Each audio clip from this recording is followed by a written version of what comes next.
결단, 이스라엘의 결단이라는 제목으로 여러분과 교훈을 나누고자 합니다. 우리가 때로는 하나님 앞에 온전함으로 서려고 하려면 우리가 부득불 희생과 불이익을 감안한 결단과 각오가 필요할 때가 있습니다.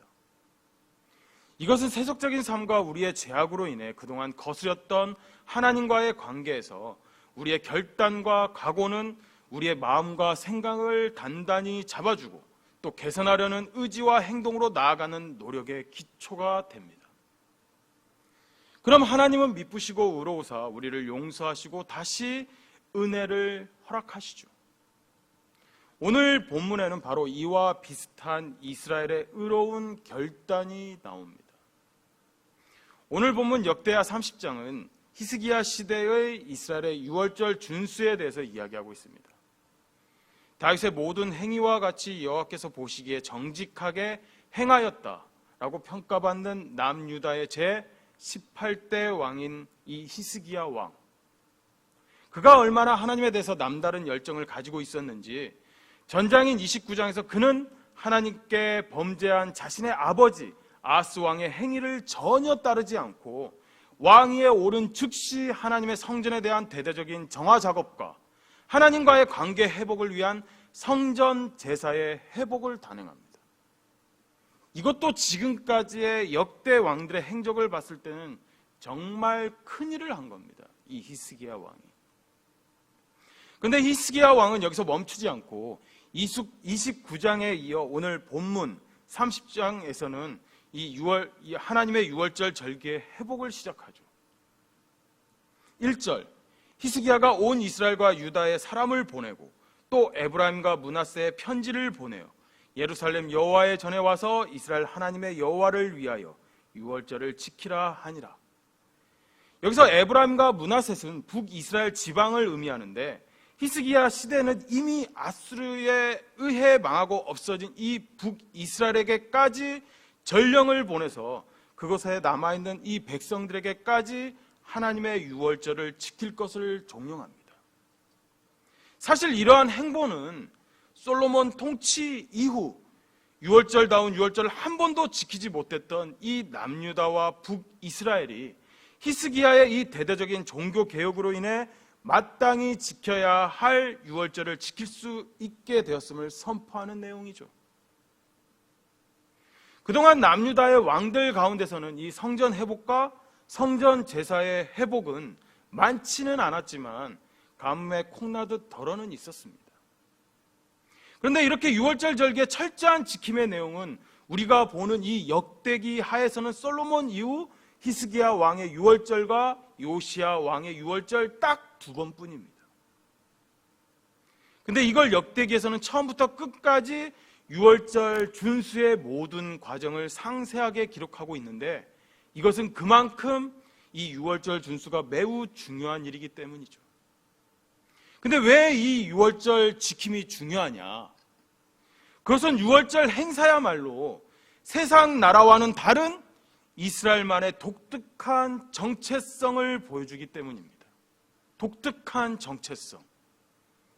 이 히브리 언어로는 뛰어넘다라는 의미를 지니고 있는 이 유월절은 겉으로 볼 땐 하나님께서 10번째 재앙으로 죽음의 사자를 보낸 이 애굽의 모든 처음 난 것들을 심판하실 때에 문설주의 어린 양의 피를 바른 이스라엘 백성들을 심판하지 않고 지나친 사건을 기념하는 절기입니다. 이스라엘 백성들, 문설주의 피 바른 이스라엘 백성들은 심판하지 않고 넘어간 그 하나님을 기념하기 위한 날. 또 우리가 알다시피 이것을 깊게 본다면 하나님의 약속에 따라 전 인류를 구원하시기 위해 장차 오실 메시아, 어린 양 대신 예수 그리스도의 십자가 사건을 상징하는 절기이기도 하죠. 하지만 이때 당시에 이스라엘 백성에게 이 유월절의 의미는 애굽의 430년간 종살이를 살고 있던 이 이스라엘 백성을 구원하신 그 하나님의 은혜를 기억하고 찬양하는 절기에 강합니다. 그리고 이 유월절을 대대손손 지키라는 것은 하나님의 직접적인 명령도 있었습니다. 출애굽기 12장 23절, 여호와께서 애굽 사람들에게 재앙을 내리시려고 지나가실 때에 문 안방과 문 임방과 좌우 문설주의 피를 보시면 여호와께서 그 문을 넘으시고 멸하시는 자에게 너희 집에 들어가서 너희를 치지 못하게 하실 것임이니라. 너희는 이 일을 규례로 삼아 너희와 너희 자손이 영원히 지킬 것이니. 분명히 하나님은 대대히 이 유월절을 기념할 것을 명령하셨습니다. 또한 애굽의 이 유월절 사건은 이스라엘 백성들이 애굽으로부터 나온 날, 즉 완전히 독립된 하나의 국가로서 이스라엘이 시작을 알리는 절기이기도 하죠. 출애굽기 12장 51절, 바로 그날에 유월절입니다. 여호와께서 이스라엘 자손을 그 무리대로 애굽에서 인도하여 내셨더라. 이스라엘 백성들의 이 유월절의 의미는 과거에는 이스라엘 백성들을 애굽에서 나오게 한 구원의 상징이며, 또 미래에 메시아를 통한 이스라엘 백성들의 구원에 대한 상징뿐만 아니라 현재도 이스라엘 백성들을 지키시며 항상 구원자 되실 이 하나님을 상징하는 겁니다. 과거나 현재나 미래의 구원자 하나님을 상징하는. 따라서 이 이스라엘 백성들이 유월절을 지키는 것은 현재뿐만 아니라 앞으로도 영원히 이스라엘의 구원이 되고 반석이 되시며 요새와 방패가 되실 그 하나님을 영원히 따르겠다는 의미가 포함되어 있으며, 또 하나님만이 이스라엘 백성들의 삶과 죽음을 주관하시는 분임을 인정하는 동시에 진정한 이스라엘의 지배자, 왕은 하나님뿐이라는 것을 의미하는 겁니다. 하나님뿐이라는 것. 그래서 이스라엘은 왕이 지배하는 국가가 아니라 실질적으로 하나님이 다스리시는 신정 국가임을 만천하에 공표하는 것이 바로 이 유월절 준수이며, 이것이 이스라엘 국가의 정체성인 겁니다. 그런데 이렇게 중요한 유월절을 그 오랜 기간 이스라엘은 제대로 지키지 못했으니, 이것은 이스라엘이 이방 나라와 구별되어 하나님의 통치를 받는 하나님의 신정 국가이며 하나님의 선택된 백성임을 저버린 거나 다름없는 행위였던 겁니다. 따라서 이 이스라엘이 잘 될 일이 하나도 없었겠지요. 이 시대에는 이미 북이스라엘은 아수르에 의해 멸망당한 이후였으며, 남유다는 아수르의 이 남하 정책에 끊임없는 압박과 침공의 협박을 당하고 있던 반식민지 국가나 다름없었던 때였습니다. 그런데 이런 북이스라엘의 멸망과 함께 바람 앞에 등불처럼 남유다도 이 북이스라엘과 같은 운명의 이 멸망으로 치닫던 이 위급한 국제 정세 속에 그나마 빛을 발한 결단이 있었으니 바로 오늘 이스라엘 백성들의 결단인 겁니다. 먼저 결단의 시작은 히스기야 왕의 이 결단이며 각오였습니다. 그는 측위 원년부터 하나님의 성전을 정화하고 제사를 회복함으로 인해 하나님과의 관계 회복에 굉장히 깊이 관여했습니다. 그런데 이것은 자신의 아버지인 아스 왕의 이 16년간 그 긴 세월 정말 정착되어 온 이스라엘의 이 종교적 정책들을 한 번에 부셔버리는 이 히스기야 왕의 아주 위험천만한 정치적 행보였습니다. 그가 이러한 종교 개혁을 단행하면서 자신의 아버지 밑에서 16년간 일해오며 이미 세속적으로 변하고 타락해버린 이 백성들과 신하들, 이들이 오늘 성경에는 기록이 없지만 얼마나 많은 반대와 저항을 이 히스기야 왕에게 했을까 하는 것은 우리가 충분히 예상할 수 있는 일이죠. 아마 반란의 기운도 있었을 거라고 저는 봅니다. 우리가 조선왕조 실록을 보면 알 수 있지만 이 선왕이 세운 지배 형태를 단번에 바꾸는 건 거의 불가능에 가깝습니다. 거의 불가능이죠. 바꿔도 천천히 바꿔야지. 잘못하면 왕이 독살당하거나 폐위당하죠. 그런데 히스기야는 이 일을 각오하고 단행합니다. 그리고 이 일뿐만 아니라 유월절까지 회복시키죠.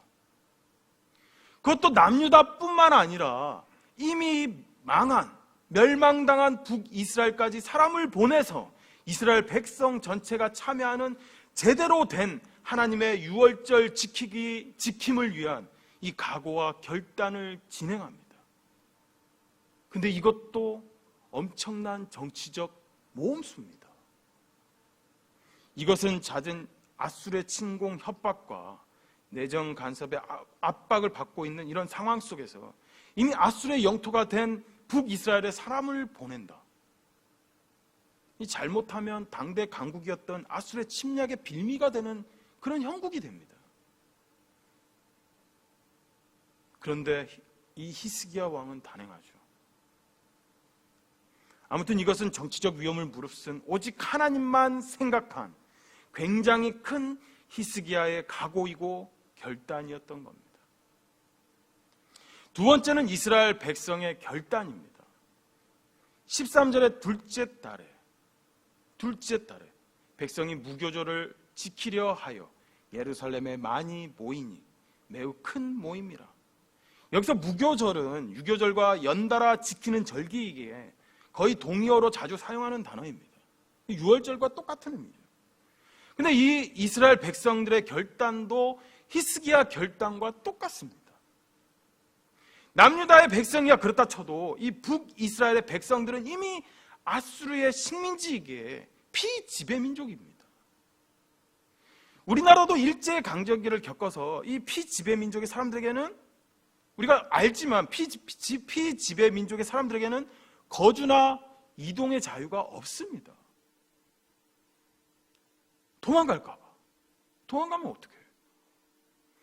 우리나라도 일제강점기 때는 일본이 두 가지를 금했죠. 해외 유학 금지,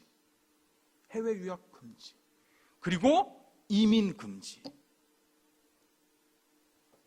그래도 생각 있는 사람들은 목숨을 걸고 러시아나 중국, 미국으로 망명을 갑니다. 망명밖에 답이 없죠. 이때 북이스라엘 백성들도 똑같은 상황이었을 겁니다. 안 그래도 민족 말살 정책으로 피지배 민족을 탄압하며 억압했던 이 아수르에 자신의 목숨을 걸고 유월절을 지키기 위해 자신의 거주지를 이탈하여 예루살렘으로 왔던 겁니다. 죽을 수도 있는 일이죠. 북이스라엘 민족 입장에서. 그런데 이런 상황 속에서도 이스라엘 백성들이 온 사방에서 많이 모여 이 유월절을 지키기 위해 매우 큰 모임이 되었다라는 겁니다. 오늘 이 13절에 매우 큰 모임, 여기서 이 단어는 하나의 목적을 가진 거대한 공동체였다는 측면을 강조한 단어입니다. 이 매우 큰 모임은 오직 하나의 목표, 즉 오직 하나님만을 예배드리고 그분의 유월절을 지킴으로써 영광을 돌리기 위한 하나의 목적만을 이루기 위한 공동체가 되었다라는 것을 강조하기 위한 단어인 겁니다. 그러니까 예루살렘에 모인 백성들이 오직 하나님을 찬양하는데 한마음 한뜻이 되어 결단했다는 거죠. 위험을 무릅쓰고 죽음을 무릅쓰고. 또 이들의 결단은 여기서 끝나지가 않습니다. 14절에 무리가 일어나 예루살렘에 있는 제단과 향단을 모두 제거하여 기드론 시내에 던지고, 이들은 그동안 거룩한 하나님의 도성이었던 예루살렘을 더럽히던 이 우상의 제단들과 분향단들을 파괴해 불살라 버리는 정말 의로운 일을 위해 붕괴하고 들고 일어서는 거룩한 결단을 하였음을 보여줍니다. 그리고 이들은 나중에 자신들의 성읍으로 돌아가서는 주상을 깨뜨리고 아세라 목상을 찍으며 산당과 제단을 없애는 작업을 하며 하나님께 완전 돌아가는 결단을 이어갑니다. 이렇게 이스라엘 백성들의 각오와 결단 속에 하나님만을 섬기며 유월절을 유월절답게 지키자 우리 하나님은 당연히 은혜의 은혜를 주시죠. 20절, 여호와께서 히스기야의 기도를 들으시고 백성을 고치셨더라. 하나님의 백성을 고치셨더라라는 의미는 이 백성들의 죄로 말미암은 이 영혼의 질병을 치유하셨다라는 겁니다. 이것은 그동안에 이스라엘 백성들의 죄를 용서할 뿐만 아니라 하나님이 다시 이스라엘을 다스리고 보호하시는 진정한 이스라엘의 하나님이 되시겠다라는 겁니다. 또한 하나님은 계속해서 백성들에게 은혜를 주십니다. 26절, 예루살렘에 큰 기쁨이 있었으니 이스라엘 왕 다윗의 아들 솔로몬 때부터 이러한 기쁨이 예루살렘에 없었더라. 그동안 하나님을 떠나 거스리며 살던 이 이스라엘 백성에게는 진정한 평화도 없었고 기쁨도 없었는데 온 백성의 진심 어린 이 유월절 준수는 솔로몬 이래로 가장 큰 기쁨을 예루살렘에 줍니다. 이것은 하나님과의 관계가 완전히 회복되었다는 증거이며 이제는 하나님이 이스라엘 백성과 함께 하신다는 증표이기도 합니다. 성전 기능의 회복과 이 유월절 준수는 바로 하나님과의 관계 회복하는 그런 작업이었으며 이를 통해 하나님의 백성은 놀라운 기쁨을 만끽할 수 있었던 겁니다. 그리고 세 번째로 하나님은 이스라엘 백성들을 향한 축복의 기도를 들으십니다. 27절, 그때 제사장들과 레위 사람들이 일어나서 백성들을 위하여 축복하였으니 그 소리가 하늘에 들리고 그 기도가 여호와의 거룩한 처소 하늘에 이르렀더라.